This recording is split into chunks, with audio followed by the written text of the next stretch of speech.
Oh my god.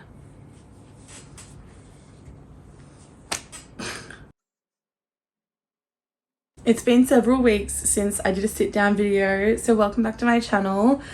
I am so sorry. Life can just get in the way sometimes, and that's okay. I still was thinking about this channel every day and getting excited for the day I had time to film this. So today, this is my February wrap-up video. I ended up reading 4 books. I actually did think I stuck to my February TBR, although I just missed quite a few still left, because as I said last time I filmed my February TBR video, I was like, I know this is very ambitious. I'm just a very ambitious person, and it just genuinely blows my mind how silly my decisions are. But I actually had a really good high rating month this time. So 3 5 stars, 3 5 stars and 1 4 star. So I'm going to be doing my February wrap up video as well as all the books that I would like to read in March. So stick around to the end. Thankfully, I have a small amount of books that I can talk about, so it won't be such a long video. All right. So I've got my reading stats. I read 4 pages, and that in total, the amount of pages I read this month were 1,969 pages. Crazy. And yes, as I said earlier, 3 5 stars, 1 4 star. The first book I read was Verity by Colleen Hoover. This was 333 pages. It was my first 5 star of the month. And I actually loved it. I thought it was very creepy, and there's lots of theories that I have in my mind about the ending and what the possibilities were. Was her story that she was writing true, like in real life, or is it how she is saying it is? So lots and lots to unpack. It is a thriller mystery. We have Lowen, who is a writer, and she is hired by Verity Crawford's husband, Jeremy, and he's so hot. From the get-go, the very start of this whole book, it's just very disturbing. Like, a lot of disturbing things are happening to Lowen, and she is also mentioning how tough her life has been. She's, you know, grown up in a situation with her mum, blah, blah, blah. And like and Lowen's talking about how she's afraid of herself at night time with her sleepwalking because of an incident that happened in the past. Anyway, so the reason for why Lowen was hired was because, quote unquote, Verity Crawford is too unwell. Like, she's not in a state to continue her writing. And Jeremy hires her. Jeremy allows her to come and live in the Crawford household, the big mansion where all of it happens. And this is where Lowen finds a manuscript, finds Verity's manuscript of her life. And each chapter, it's darker and darker and darker. But there's a lot of sex in it. Like, it's very sex driven. Like, physical intimacy was definitely her strong suit, something that she really spoke about a lot in her manuscript. And I think it was also something that both Jeremy and Verity, they just delighted in, pretty much. She's actually come there. So Lowen's actually come to the mansion to continue writing the series that Verity was reading. But in order to do that, she needed to kind of get a gist of how Verity writes, find other materials that can kind of pluck some inspiration. And she's in her office, and when all of a sudden she stumbles across the manuscript, and it's sickening. It is sickening. It's very dark. Verity and Jeremy have 3 kids. But in reality, in this book, there is only 1 remaining that is currently alive, as the 2 twins, they passed away in some way. So the manuscript is conveying a lot of devastation and grief for her children. And I was on the edge of my seat the entire time. I was also shocked. It was crazy. And I have always wanted to pick this book up, and I'm really glad I did. This was one of my favorite Colleen Hoover books. This is my 4th Colleen Hoover book, isn't it? Yeah, because I've read It Ends With Us, It Starts With Us, Ugly Love, and now Verity. So yes, this is my 4th book, and it is my favorite book of hers. Crazy. The next book I read, I did a reread of one of my favorite books of all time. It is Powerless by Lauren Roberts. If you are new here on my channel, you must know that it is obviously, as I said, one of my favorite books. It is it's a romance. It is a fantasy romance. It is loosely inspired by the Hunger Games, and I think it's the Red Queen series. There's powers, lots of quote-unquote trials that are kind of loosely based off like the games in the Hunger Games vibes. Very, very bantery, like the socialization that the two of these protagonists share are incredible, and that kind of drew me in more than anything. I was just feeding off their dialogue. It was crazy, and just kind of like both what they're thinking, because it's dual point of view, so you get to see Kai's point of view and Peyton's point of view. Kai is an elite, and elites are classified as people with powers and obviously living in the more upper class area of Ilya, and he is also the son of the king of Ilya. That's what we've got here. We've got, I'm going to get the map up for you guys. Where is Ilya? So this is Ilya here. This whole world here. Okay.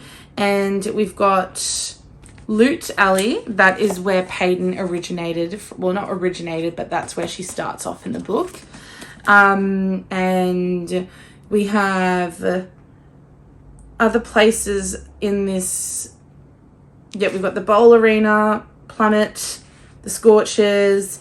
I have a feeling that in the second book we're going to see a bit more of the Scorchers. The Whispers is obviously like the forest and everything. So it's crazily beautiful. It's disgusting. Like, it makes me feel sick knowing that I've now read this for the second time. It is 7, 8, 9, 10 stars. It's above 5. It is everything. Lauren Roberts is incredible because this is obviously her, I don't know if it's her actual first book that she's ever written, but she wrote this when she was 18. And it's very highly rated for a first book. Like, it's crazy. And I'm going to recommend this to everyone. I'm always going to keep recommending it because it's amazing. So Powerless, it was, again, for my reread, it is a 5 stars. And there is 495 pages. And the best, every single page is worth it. It's crazy. Okay. I started off my Twilight reread series. I actually forgot to film. I'm so upset because remember earlier this year I was like, I really want to film like a whole yearly vlog of me rereading my Twilight books. I don't know if that can happen now because I've already read this. But anyway, we won't get all skulky. So I read Twilight by Stephanie Meyer. It was a 5 stars because obviously it's one of my favorite series ever. It kind of like, what's the word? It healed my inner child, or my inner teenager, because I fed off these books. Like, my life depended on it. I would wake up and a part of my personality was loosely based off all of this and wanting to date vampires, sparkly vampires, if anything. It's crazy too. I'm sorry, I have to be honest. I was reading a book this morning, and it is an Ellie Hazelwood book. If some of you have read Ellie Hazelwood, you'll kind of know what I'm talking about. But the book that I was reading, in it, she is like the protagonist, she is obsessed with Twilight as well, and she's constantly talking about it, and I was so excited and happy about it. That's why I gave it a really nice rating. So yeah, but that's for my March stuff. So you stay tuned for that one. But yeah, 5 stars. This is a vampire series. It is a romance. It's a romantasy. It's a fantasy romance. You would say it was what you can say it's YA because obviously they are teenagers. But I would also say it's still a bit adulty because obviously in Breaking Dawn there's lots of stuff that happens. It's crazy. But okay, if no one knows about this book, I'll just give a quick little rundown. So we've got Bella. She has moved from Phoenix. Her mum is now with her new man, and they're just quiching it up, and they're going away because I think he's a baseball player from my memory. She has a father in the town of Forks, Washington, and she used to live there when the parents were both together. So Charlie and Renee, when they were both together. She would often just come down once a year in the summer, just to still keep seeing Charlie, which he's my favorite. He's literally my favorite. I want to date him. Every time I play Sims, I always remake him as my husband because I have a Sim that's mine. It's me. So anyway, so Bella, she now has decided to live in Forks with her dad for the year. She's back at school and she's kind of remaking friends with everyone. It's really, really fun. And all of a sudden, this group of really hot vampires, which she doesn't, no one knows at the time that they're vampires, but it's very clear that they are. These group of vampires, they come into the lunch cafeteria and they're sitting there doing their thing. And she's like, who are they? And you've got Jessica saying, oh, that's the Cullens. And she's kind of giving a rundown of who is who, and they're really weird and blah, blah, blah. And they're just very mysterious. And Edward Cullen catches her eye. He's also the only one that's single in all of the adoptive kids. So we've got Edward, who's kind of like he is the main character, but he's also the youngest from what I can believe. From memory, he is the youngest in the family. So we've got Esme is the mum, Carlisle is the dad. They're together. They adopted Emmett, Alice, then Rosalie and Jasper, and obviously Edward as well. So they've got their 5 kids. Bella takes an interest into them. Also, that same week when she first meets Edward, he acts very strange and she kind of perceives it as, wow, he hates me, but he's trying to hold back, trying not to kill her because for some reason he's like in awe of trying to kill her. Obviously he's a vampire. He can hear and feel the pulse of her blood, and she's also very attractive, blah, blah, blah. And she's very pushy with him, very pushy. And all of a sudden, their worlds do collide astronomically. And then we go from there. Lots and lots happens. There's fun. There is storms, like lightning storms and baseball games. And trying not to feed on people. And falling in love. The Lion and the Lamb. Like Lion and Lamb vibes. Like, this is really fucking cute. And I don't know why, but every time I get changed in the morning and I'm looking at my little lammies up, I've got these little lammy plush toys in my room. He always, in my mind, I always hear in the scene, so the lion fell in love with the lamb. And then she goes, what a stupid lamb. And then, what a sick, masochistic lion. And I'm like, ah! That's from the movie. And I don't know why, but every time I'm getting up and getting changed in the morning, I have that in my head and I'm always saying it and it's actually annoying me, but yes. She has a best friend called Jacob, and Jacob, I absolutely love. Like, I want a whole series of just like Jacob and all of his friends and the wolf pack and everything. I want that whole side. Like, I need it. So yeah, 5 stars. It was cute. Twilight was 498 pages. It was incredible. And the 4th and final book that I finally got to was Iron Flame by Rebecca Yarros. And there is 640 pages. I actually gave it a 4 stars. I think the reason for why I gave it 4 stars was because obviously OG, the first book, nothing can beat the first book. Nothing can and nothing will. They're pretty much, like, honestly, if I can like describe this in 3 sentences: always fighting, secrets upon secrets, and then question, enemies to lovers, because I'm very scared. I'm very scared. So much is happening. I actually can't really talk about this. It's a continuation of the war from the second book, and secrets, fighting, as I said, lots and lots of fighting, tragic incidents, as always, I don't think there was as many tragic incidents as there were in the first book, obviously, because there is always so much death. There is always so much death in these fantasy books, aren't there? Painful, very painful. Yeah, and you also learn a lot too about Wyvern and Venom and secrets about Violet Sorrengail's mother, yada yada yada. Signets.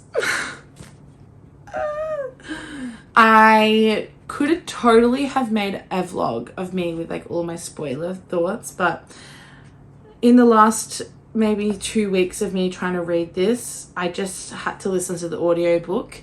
I'm not gonna lie, it just took too long.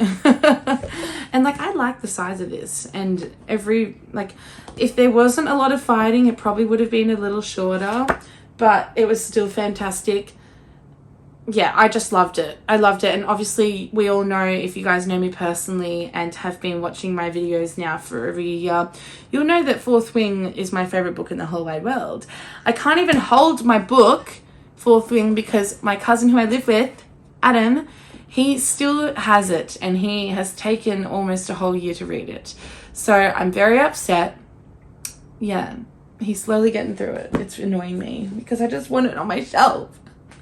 Okay, but anyway, so yeah, that was my 4 books of this month. I could have done so much better. Like, I know my aim is to always read between 7 to 9 books per month, but as we know, I've tried to kind of talk about it very lightly in my last few videos that it's just been a bit of a crazy time, and I don't want to pick up the camera and record myself when I'm not a very good version of myself. And obviously I've been struggling immensely with getting back on my feet since just December, the very start of December, not having an income and everything with prices skyrocketing, blah blah blah. So yeah, I just wanted to wait, but I obviously have been inclined to film this video because I do want to get back into the swing of things. Like, even yesterday I picked up the camera for the first time in 2 weeks, and I was like, this is so fun, I miss it. But anyway, so that's my 4, and now I'm going to show you guys and talk about the books that I want to read this month for March. I'm not gonna lie, we're like, how many days in? I think we're like 9. I think it's the 10th. We're 10 days in. We're 10 days into March, and I have actually read a book. I finished it this morning. It was Love Theoretically, and thankfully this was in my February TBR, and then I added it to my March TBR because I was like, I have to read it. So I read it, and that's also the book that I was talking about, how she mentions a lot of her liking Twilight and conversations of them talking about Twilight and watching it and everything, and I'm like, I gave it a 4 stars. Yeah, I gave it a 4 stars today. It's a very strong 4 stars, and in most cases even 5 stars for the wide public. Like, it's all over my Goodreads, and even people that I like strongly look up to for recommendations gave it 5 stars. I think the reason for why I didn't give it 5 stars is because it just didn't feel 5 stars to me, in a sense. I think it's very, very amazing. I just think I'm very OG and vanilla-y in this sort of STEM romance kind of vibes. Like, The Love Hypothesis, for me, that was 5 stars, and I just think at the moment nothing can beat it. This was like, this tried to catapult through there, and it almost did. It almost passed. But in saying that, I still think it is so beautiful. Their story is crazy. We've got Elsie Hanaway, and she struggles with diabetes and also just financial, being in your 20s and not having a stable enough income. It's very tricky, and she wants to be a certain STEM professor, and at the same time, to earn a buck, she is doing fake dating for a fake dating agency, and there's a reason for why she has met the other protagonist in this book, the other love interest, our lovely Jack Smith. He is so hot. There's a reason for why we know him, and it'll be a spoiler if I say anything else, but there is a lot of mutual connections in this world, and a lot on covers they could potentially be in the same career, or they could potentially be mutually connected in the fake dating. So you never know. I am not saying anything else, but it was beautiful and a little bit spicy as well. I would say out of 5, the spice was probably a 3. Yeah, 3.5. Dirty Talk was everything to me. I love it. So yeah, I wanted to read that for March, and I'm glad I did. So we've ticked that one off. The next thing, I'm also currently in the middle of this. Once I picked it up, there was one day where I was like, yes, I'm going to read. And then I just started reading Iron Flame. And then I was like, well, I can't. I just felt like when I was reading Iron Flame that I couldn't read anything else because it was too big and overwhelming for me. So I am in the middle of this and I'm going to finish it. It is Things We Never Got Over by Lucy Score. I'm very excited. At the moment, I am 6 chapters in. I could read another 6 chapters today. I would like to. Very, very exciting. This is the Knock 'Em Out series. It is a highly rated series as well. This is a small town romance in the town Knock 'Em Out, Virginia. We've got a rough around the edges.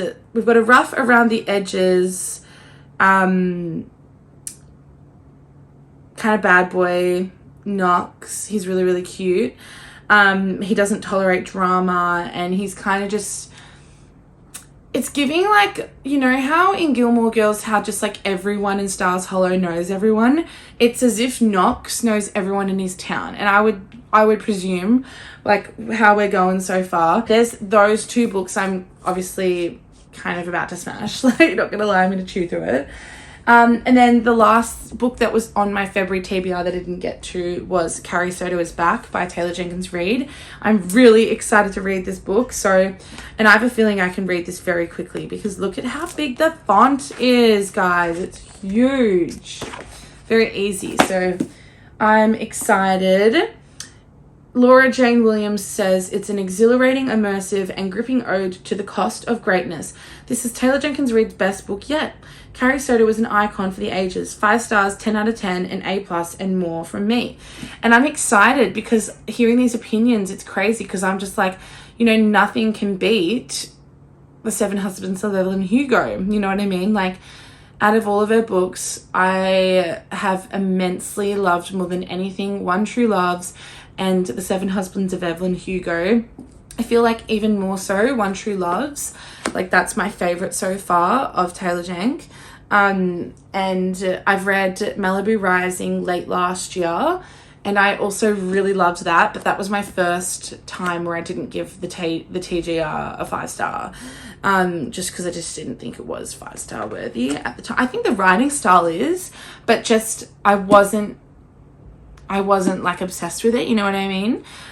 I really liked the themes of it, but I think just like men being the main character in the book and them just being disgusting to people and treating their significant others disgustingly, just like no matter how good the writing style is, I can't enjoy it as much, you know what I mean? So that's just how I am. That's just my opinion on Malibu Rising. So I'm very excited. I hear that Carrie is a bit of a ruthless queen, and I'm excited for that. I'm thinking this is in a different era, isn't it? We've got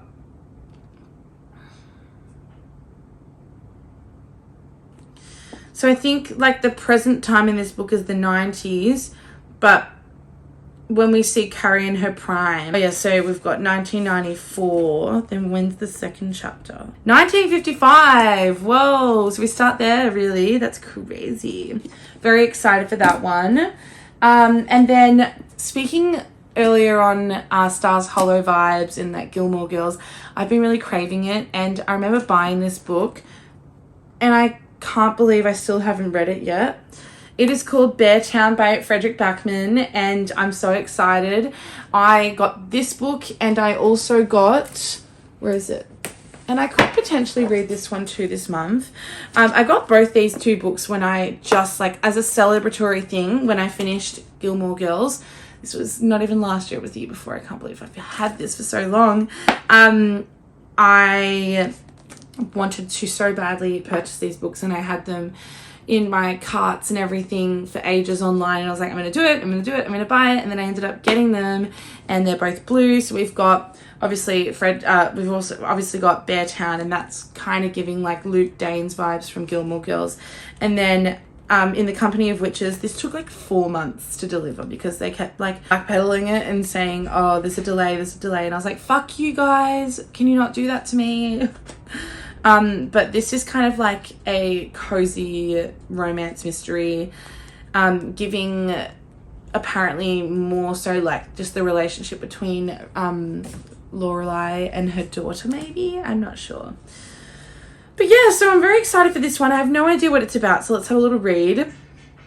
Sunday Times said this is a mature, compassionate novel. Beartown is a small town in a large Swedish forest. For the most of the year, it is under a thick blanket of snow, experiencing a cold and dark that brings people closer together or pulls them apart. Its isolation means that Beartown has been slowly shrinking with each passing year, but now the town is on the verge of an astonishing revival. A bright new future is just around the corner, until the day it is all put in jeopardy by a single brutal act. It divides the town into those who think it should be hushed up and forgotten, and those who'll risk the future to see justice done. Can one young man find the courage to speak a truth no one wants to hear? Praise Frederick Backman. Matt Haig said, a brilliant and comforting read. Independent said, laugh out loud, funny, and will help restore your faith in humanity. I need that. And then Guardian said, a sure-footed insight into the absurdity, beauty and ache of life. Fuck, that's so exciting. I am very excited. How many pages are in this? Let's see. Oh, and the font's really big. That's really exciting. There's about 490 pages. That's really cute. I'm really looking forward to it. So it's giving kind of like drama. I need to sneeze. Okay, and now we're going back to a book that was on my January TBR that I never got to. It was Hopeless by Elsie Silver. It is the 5th and final, I'm thinking, book in the Chestnut Springs series. And I've kind of just been put off by everyone's reviews and opinions on this because obviously I absolutely adore every other book in the series. But I think people have kind of pretty much said that Justice for Beau, like, didn't get a very good storyline for him. So this is Beau's book, Beau Eaton. He's one of the brothers in the Eaton siblings, like in the Eaton family, and everyone's kind of tied in the series, so you get a lot of Beau throughout the 4 books previous, especially in the last 2, more so in Reckless, which was the 5th book. You get a bit more of him, which is cool. So yeah, I am very, very excited to read this. I think her name's Bailey, what the fuck? Beau and Bailey, that's so cute. I'm so excited. I could have a differing opinion to everyone else in the public eye that I also look up to. So these are my books of, March? These are my books of March, and I'm very, very excited. Thank you guys so much for watching and listening to my thoughts and also my experiences of my February books. I absolutely loved reading. I just want to kick some more goals because I'm like 5 books behind of my schedule, and not that it's like bad. Like sometimes you need these moments to kind of like, you know, pull your socks back up and be like, let's go, let's like motivate ourselves. You can totally go and do all those YouTube things. You can give it a like, comment, subscribe. Click that subscribe button down below if you're new here as well, because I love the support. I'm very grateful for the support, and it really does help my channel, which I'm really grateful for. So thank you so much, and I will see you guys in my next video because there is a new vlog coming. Oh my god. Have you seen in Moana when she's like, Maui, Maui, you're so amazing. I need to stop. I'm so sweaty. Okay, have a great day, guys, wherever you are, and I'll see you guys in my next video. Bye.